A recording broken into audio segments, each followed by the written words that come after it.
Hello everyone, welcome to new video. It's about mock test 4 of accounts.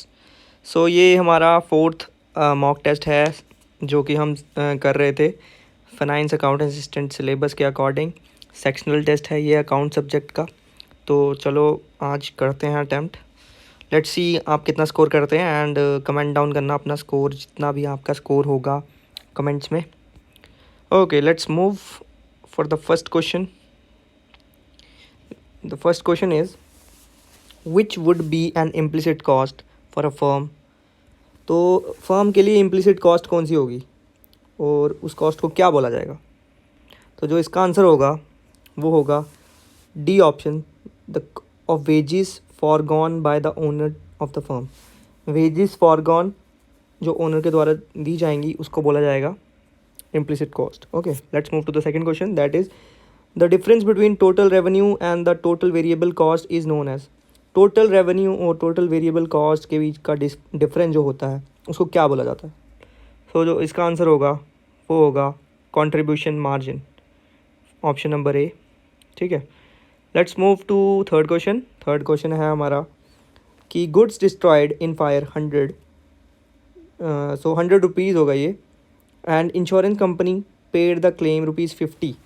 General entry would भी क्या होगी? इसकी journal entry क्या होगी? मतलब आपके गुड्स हैं जो डिस्ट्रॉय हुए, ₹100 के गुड्स डिस्ट्रॉय हुए एंड जो आपने इंश्योरेंस कंपनी थी उन्होंने क्लेम किया ₹50. तो जनरल एंट्री क्या होगी इसकी? अच्छे से करिए, ध्यान से सोच के, कंफ्यूज नहीं होना है. सो द क्वेश्चन जो इसका आंसर होगा वो होगा सी ऑप्शन. तो loss in fire account debit 50, bank account debit 50 and to purchases वो होगा आपका credit ₹100. Okay, fourth question that is PFMS is integrated with the core dash system. कौन से सिस्टम के साथ आपका PFMS है मतलब लिंक करता है? तो ये जो है इसका आंसर है वो banking, C option. Let's move to the fifth question that is financial statement are prepared at regular interval of the year. This concept is known as. इस कॉन्सेप्ट को क्या बोला जाता है? जो फाइनेंशियल स्टेटमेंट्स हैं वो रेगुलर इंटरवल में बनती हैं हर साल, तो उस कॉन्सेप्ट को बोला जाता है time interval concept, option A. Six question पे चलते हैं. That is six question is miss S limited started the business and purchased goods for the firm on credit from Miss L Limited worth ₹1,000 and on cash from K Limited worth ₹2,000. Which of the following account should be credited in the purchase account? Purchase account में कौन सा account credit होगा? जो S limited company है उन्होंने business शुरू किया, उन्होंने गुड्स को परचेज़ किया क्रेडिट पे एल लिमिटेड से. एस लिमिटेड ने एल लिमिटेड से गुड्स परचेज़ किया, क्रेडिट में किया बिना पैसे के, ठीक है, जिसकी वर्थ क्या थी ₹1,000 एंड कैश से किया उन्होंने गुड्स को परचेज़, के लिमिटेड से उन्होंने कैश से किया, ठीक है, जिसकी वर्थ थी ₹2,000. तो देखो ₹1,000 का उन्होंने क्रेडिट लिया एल से एंड जो 2,000 की जो वो थी गुड्स थे वो के लिमिटेड से उन्होंने कैश पे लिए. तो इसकी जो जो जनरल एंट्री होगी और उस पर जो क्रेडिट होगा उसमें क्या आएगा क्रेडिट साइड में? तो जो इसका आंसर होगा वो होगा that is your C option, trading account. Trading account इसमें क्रेडिट होगा. Let's move to the seventh question. Arrangement of balance sheet in a logical order is known as. जब आप बैलेंस शीट को एक अरेंजमेंट करते हो एक लॉजिकल ऑर्डर में, उसको क्या बोला जाता है? That is known as marshalling balance sheet. Okay, marshalling बोलते हैं उसको. एट क्वेश्चन पे चलते हैं. In the revaluation account a decrease in value of plant and machinery. जो ये डिक्रीज होती है वैल्यू रिवैल्यूएशन अकाउंट में प्लांट एंड मशीनरी की, वो किस साइड अपेयर करती है? That will appear on the debit side. ठीक है, ए ऑप्शन.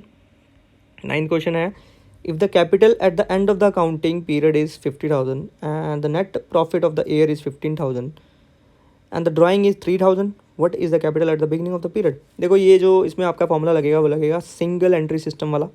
जिस बच्चे को वो फॉर्मूला आता है वो तो ये क्वेश्चन कर लेगा. जिसको नहीं आता है कोई नहीं, वो आज देखेगा यहाँ पे. सो जो आंसर होगा वो होगा ए ऑप्शन, 38,000. देखो इसमें फॉर्मूला देखो क्या होता है. कैपिटल एट द एंड जो है, जो कितनी है आपकी कैपिटल एट द एंड है 50,000. 50,000 में आप ड्राइंग को ऐड करेंगे, 3,000 आपने ड्राइंग ऐड कर दी, ठीक है. उसमें आपने ओपनिंग कैपिटल को माइनस करना है. ओपनिंग कैपिटल आपके पास कुछ नहीं है, उसको एक्स ले सकते हो आप, एंड जो प्रॉफिट है इक्वल टू प्रॉफिट होगा वो होगा 15,000.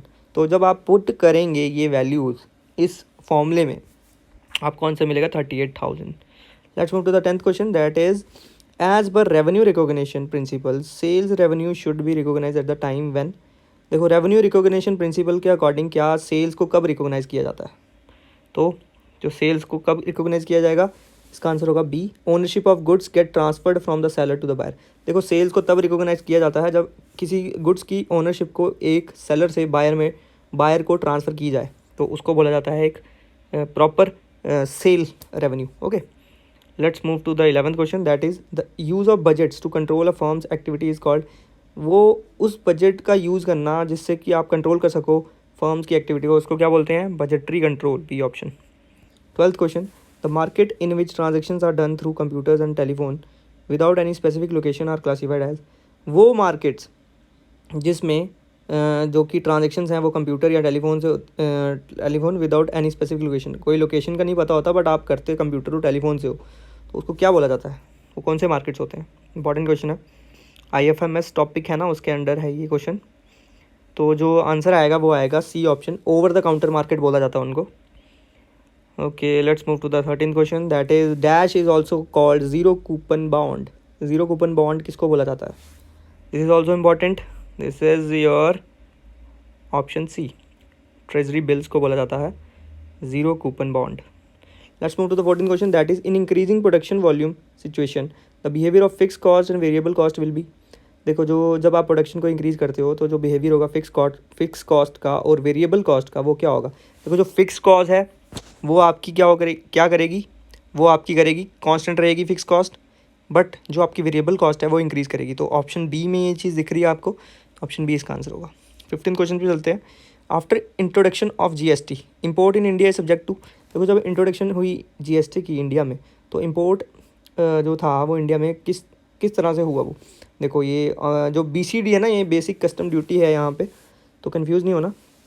तो जो इसका आंसर होगा वो होगा option A, that is BCD plus IGST. ठीक है, तो BCD होता है basic custom duty, basic custom duty के साथ आप IGST जो होता है उसको लगाते हो जब इम्पोर्ट होता है.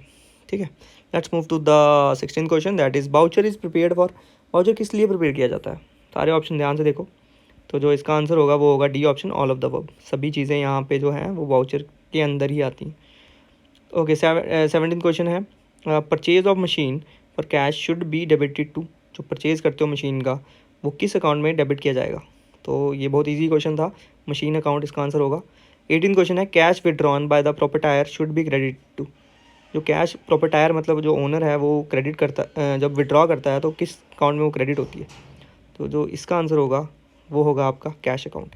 तो जो इसकी जनरल एंट्री होगी drawing account to cash account. ठीक है, let's move to the 19th question, find the correct statement. Correct statement बतानी है, तो सारी स्टेटमेंट्स को ध्यान से देखो. देखो जब क्रेडिट होता है, जब कैपिटल इंक्रीज होती है तो क्रेडिट में होता है वो, तो डी ऑप्शन इसका आंसर आएगा. Let's move to the 20th question, the book in which all accounts are maintain is known as. That is your ledger account, D option ledger account. 21, recording of transaction in the journal is called. जब recording करते हैं transactions की journal में उसको क्या बोला जाता है? बहुत ही इजी क्वेश्चन है, C option journalising. Okay, 22nd question, goods purchase on cash are recorded in the. Goods को जो परचेज किया जाता है कैश में तो कहाँ रिकॉर्ड किए जाते हैं? वो रिकॉर्ड किए जाते हैं आपके कैश बुक में. इजी क्वेश्चन है, don't get confuse. 23rd question, a bank reconciliation statement is prepared with the balance. कौन से बैलेंस के साथ प्रिपेयर की जाती है? तो इसमें दोनों बैलेंस आते हैं, पासबुक और कैश बुक दोनों आते हैं, सी ऑप्शन. सो 24th क्वेश्चन था कि फेवरेबल बैंक बैलेंस का मतलब क्या होता है? सो ध्यान से देखो ऑप्शंस. यहाँ पे जो ऑप्शन है B and C, credit balance in passbook and debit balance in cash book, ये दोनों आएगा. Option number D is the right answer. Let's move to the 25th question, in the books of account if a transaction is completely deleted will it effect the trial balance. क्या वो trial balance को effect करेगी? अगर आप transaction को पूरी तरह completely delete कर दोगे तो क्या वो ट्रायल बैलेंस को इफेक्ट करेगी? वो इफेक्ट नहीं करेगी. That is your no answer आएगा इसका. 26th question, suspense account will give the. Suspense account क्या देता है आपको? डेबिट बैलेंस, क्रेडिट बैलेंस या दोनों? वो आपको दोनों देता है, डेबिट और क्रेडिट बैलेंस कोई भी दे सकता है. वो जिस साइड मतलब कम होगा वो बैलेंस आपको दे देगा. Let's move to the 27th question, trial balance क्या है? Trial balance is a statement. B option. 28 पे चलते हैं। ओवरहेड रेफर्स टू, ओवरहेड का मतलब क्या होता है?